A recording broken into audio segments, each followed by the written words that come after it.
Quero mostrar uma coisa pra vocês que eu acho relevante. Pra vocês verem que não é, enrolação nem nada. Vai precisar ter vários episódios esse tema, porque ele é um capítulo inteiro deste livro, olha só. 207 até a 309. São muitas páginas, muitas. Então, esse daqui é um episódio que a gente vai falar sobre o self e sobre o primeiro contato, que normalmente é doloroso. Na verdade, pessoas que não são tão civilizadas, elas têm uma facilidade maior quando elas entram nesse processo de individuação. Mas para as pessoas mais civilizadas é um pouco mais complicado, porque existem coisas que são muito subjetivas, são detalhes pequenos. A gente vai abordar muitos aspectos dessa parte nesse vídeo, o que vai ser muito interessante, porque é uma conversa e enquanto eu tô falando pra vocês, eu também tô descobrindo. Então, pra mim, é fascinante, eu gosto muito desse tema justamente por isso. A gente vai descobrindo coisas novas que, no final das contas, a gente sempre sabia, a gente sabe no fundo, mas não tem uma explicação, uma palavra, uma frase que descreva aquilo que a gente sabe. Esse canal eu fiz justamente para isso, pra gente conversar sobre aspectos que não são conversados no dia a dia. Se vocês tiverem sugestão de outros livros com uma pegada assim psicológica, mas também espiritual, que também o Jung ele aborda, né? Deem sugestão aqui pra gente fazer um vídeo legal a respeito, tá? Então vamos começar. O Jung já interpretou 8.000 sonhos. E neste processo ele descobriu que, em conjunto, os sonhos parecem obedecer a uma determinada configuração ou esquema. A esse esquema, Jung chamou processo de individuação. Nossa vida onírica cria um esquema sinuoso, em meandros, em que temas e tendências aparecem e desaparecem e tornam a aparecer. Se observarmos esse desenho sinuoso durante um longo período, vamos perceber a ação de uma espécie de tendência reguladora ou direcional oculta, gerando um processo lento e imperceptível de crescimento psíquico, o processo de individuação. Essa imagem eu gostei muito de trazer aqui para vocês, porque no último vídeo não teve nenhuma imagem que pudesse representar, o que é muito interessante, porque a psique é uma esfera que contém um espaço brilhante dentro dela, que é justamente o ego, porque não tem como você ser consciente sem ter um eu. Você precisa ter o ego para daí sim ser consciente. O self é ao mesmo tempo a maior esfera, essa daqui que está abrangendo o ego e a psique, porém, ao mesmo tempo, o self também é o próprio núcleo, o que é muito esquisito a princípio, né? Mas a explicação vai deixar muito claro por que isso acontece. O centro organizador, de onde emana essa ação reguladora, parece ser uma espécie de núcleo atômico do nosso sistema psíquico. É possível denominá-lo também de inventor, organizador ou fonte de imagens oníricas. Jung chamou esse centro de self e descreveu como totalidade absoluta da psique, para diferenciá-la do ego, que constitui apenas uma pequena parte dela. Mano, essa parte aqui é muito legal. Muito. Ao decorrer dos tempos, os homens, por intuição, estiveram sempre conscientes desse centro. Os gregos chamavam de daimon, o interior do homem. Então, daimon, para muitas pessoas, podia ser visto como algo negativo, como algo ruim, né? Mas, na verdade, muito pelo contrário, ele é como se fosse um amigo interior de cada homem. No Egito, ele está expresso no conceito de Almaba. Está escrito errado aqui, vou corrigir. Almaba. E os romanos adoravam-no como um gênio inato em cada indivíduo. Em sociedades mais primitivas, imaginavam-no muitas vezes como um espírito protetor, encarnado em um animal ou um fetiche. Ficam ao redor do mundo Já é identificado que existe algo dentro da sua mente que te aconselha a ir para o caminho certo. Basta a pessoa que está, né, no caso, vamos falar assim, psicologicamente, o ego precisa reconhecer esses sinais primeiro, para aí depois as coisas solucionarem. Só que muitas vezes o ego não tem esse discernimento. E isso a gente também vai abordar daqui a pouco com mais detalhes. Quanto ao fetiche, não é aquele fetiche sexual. Nesse contexto, o fetiche é especialmente em regiões da África, da América e da Oceania, um símbolo físico de uma força invisível, algo que encarna ou abriga um espírito protetor ou ancestral. Ou seja, casa perfeitamente com o que o Jung está falando, né?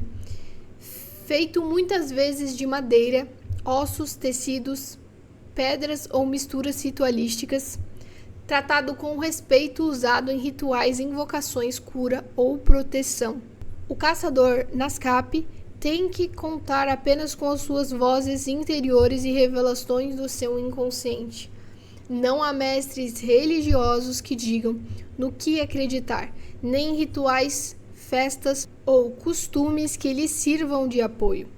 No seu universo elementar, sua alma é apenas um companheiro interior, que chama de meu amigo ou Mistapeu. Significado: grande homem.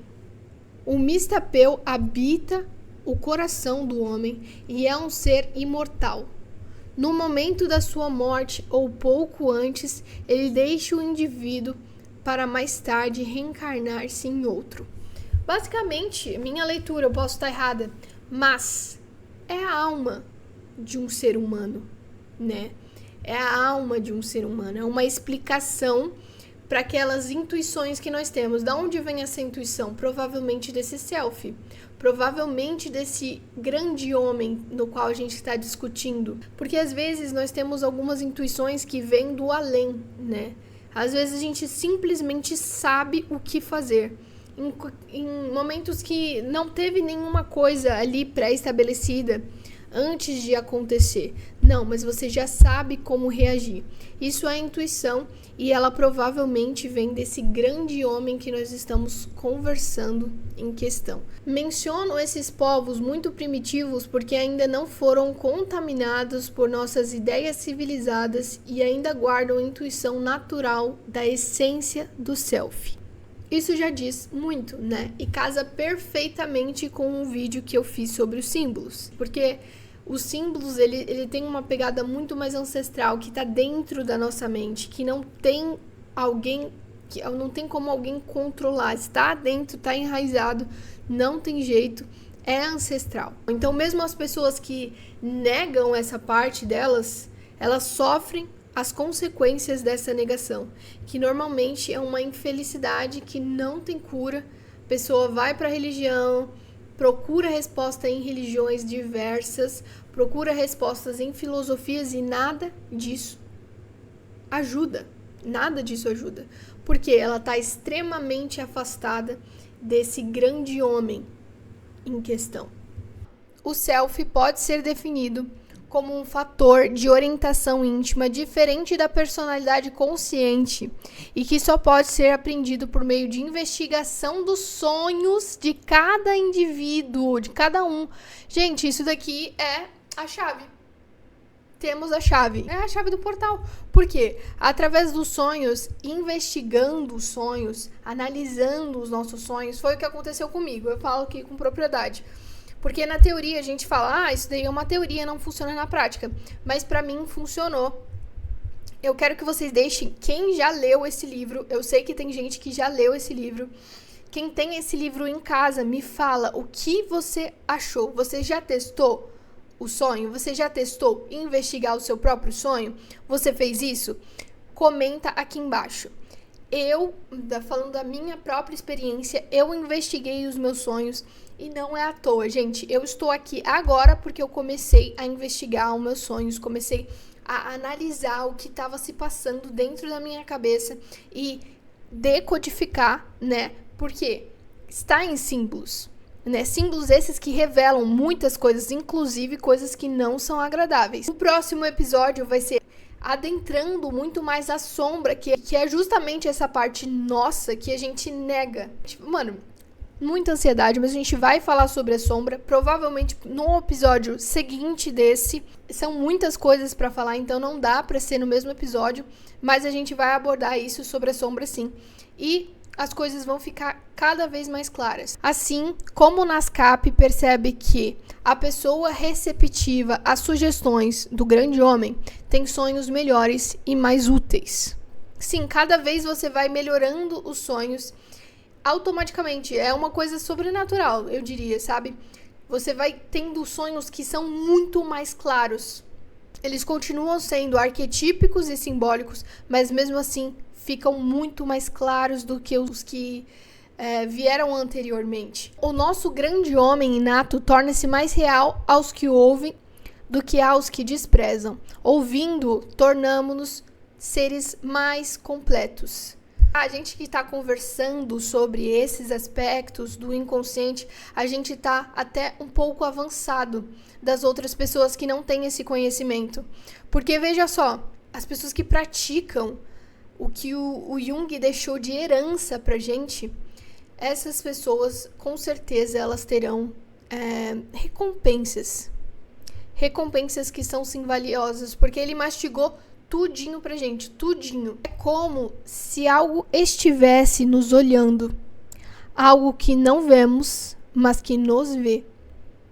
Talvez o grande homem que vive em nosso coração e que, através dos sonhos, nos vem dizer o que pensa a nosso respeito. Mas esse aspecto ativo e criador do núcleo psíquico só pode entrar em ação quando o ego se desembaraça de todos os projetos determinados e ambiciosos em benefício de uma força de existência mais profunda e fundamental. Significa que existe um preço. Sim, você vai ter que aceitar que você é imperfeito.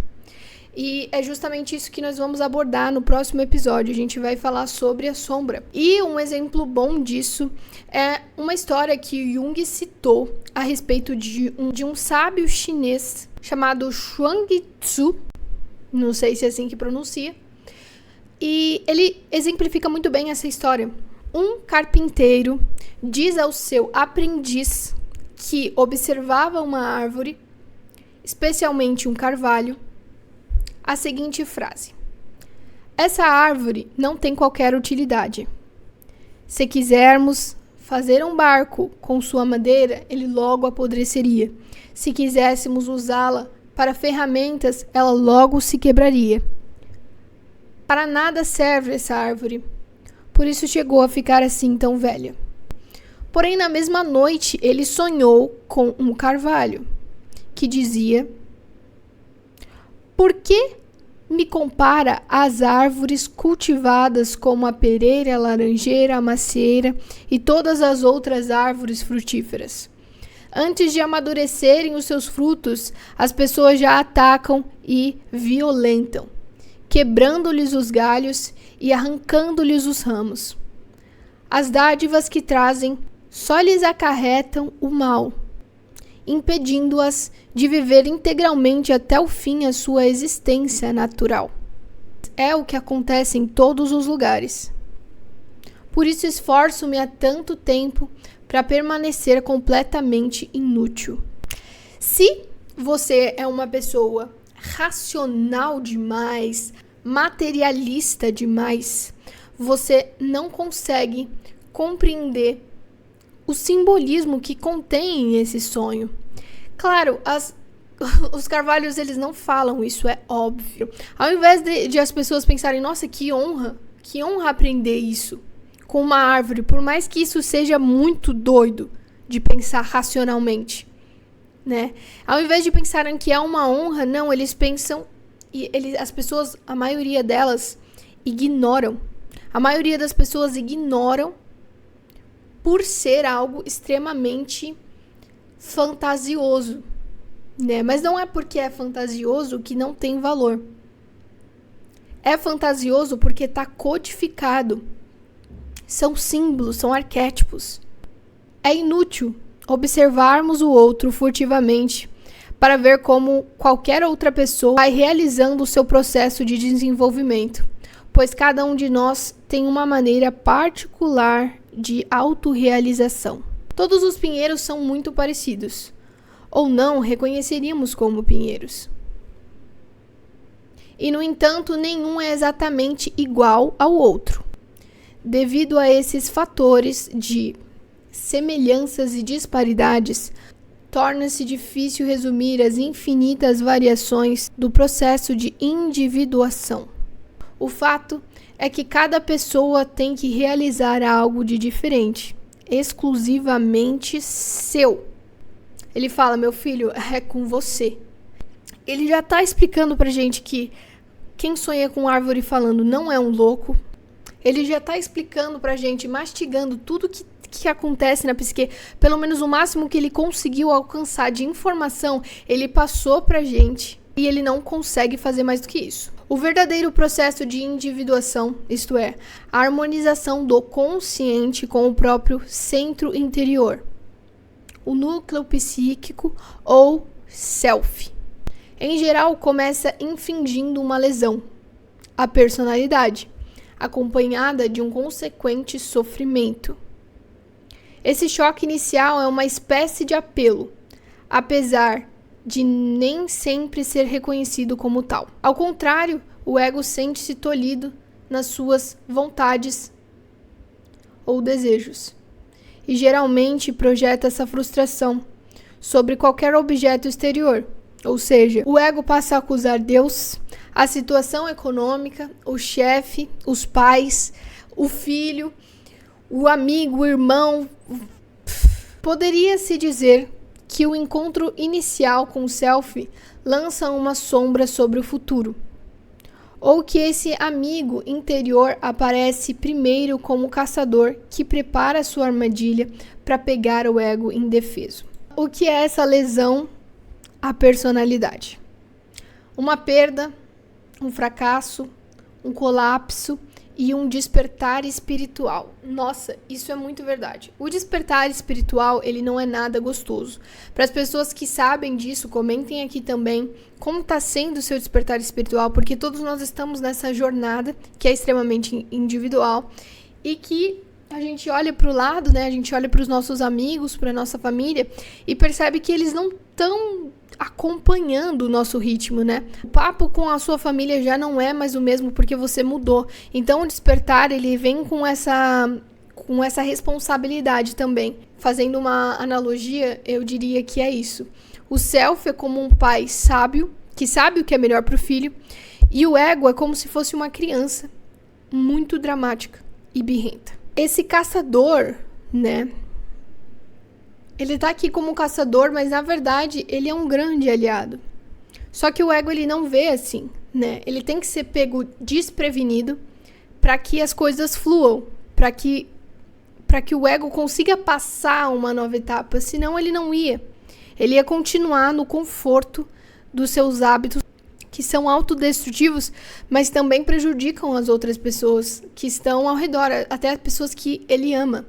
É aqui que nós estamos. O primeiro contato do processo de individuação, como eu disse no começo, ele é doloroso, porque para o ego ele vê o self como um caçador. Então esse daqui é um parágrafo que vai concluir muito bem esse raciocínio, eu espero que vocês entendam.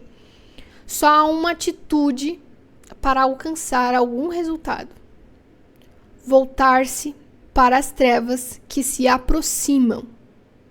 Ou seja, né, uma linha de raciocínio. As trevas que se aproximam é aquilo que você não consegue engolir sobre si mesmo. Que é difícil engolir que você tenha defeitos. E que esses defeitos ficam exemplificados na sua atitude, suas atitudes conscientes, e também ficam muito bem escancarados nos seus sonhos, em forma de símbolos e arquétipos. Voltar-se para as trevas que se aproximam, sem nenhum preconceito e com toda a simplicidade. E tentar descobrir qual é o seu objetivo secreto e o que vem solicitar do indivíduo. Então a treva vem solicitar alguma coisa, alguma evolução do ego. O self vem solicitar uma modificação, uma evolução do ego.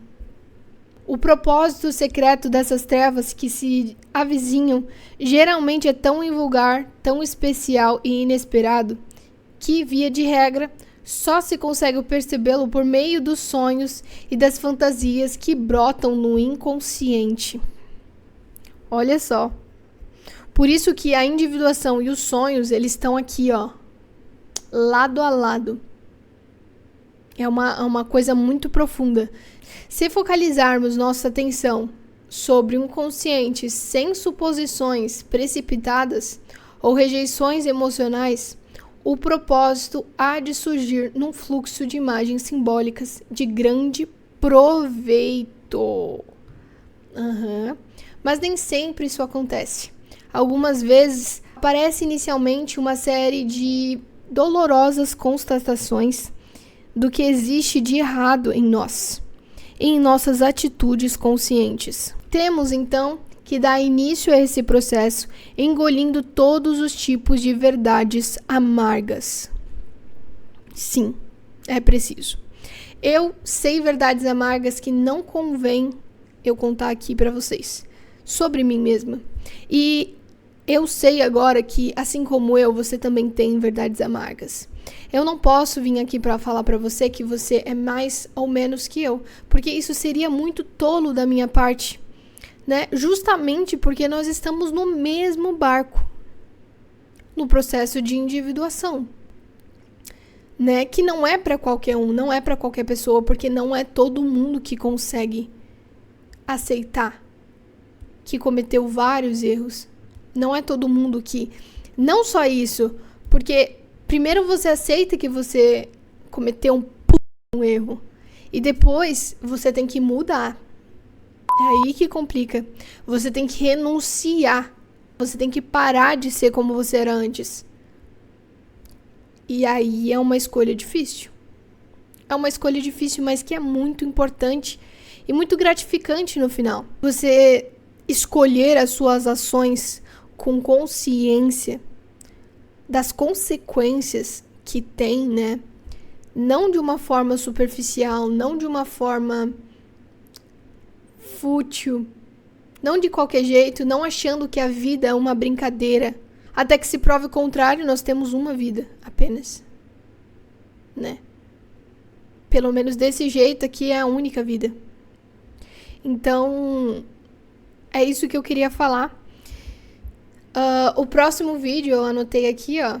O próximo episódio vai ser sobre a sombra, segundo Jung, também baseado nesse livro. Pra gente ir de pouquinho em pouquinho alcançando esse processo de individuação juntos e que possamos ser pessoas melhores. Mas não porque nós somos santos, não somos santos.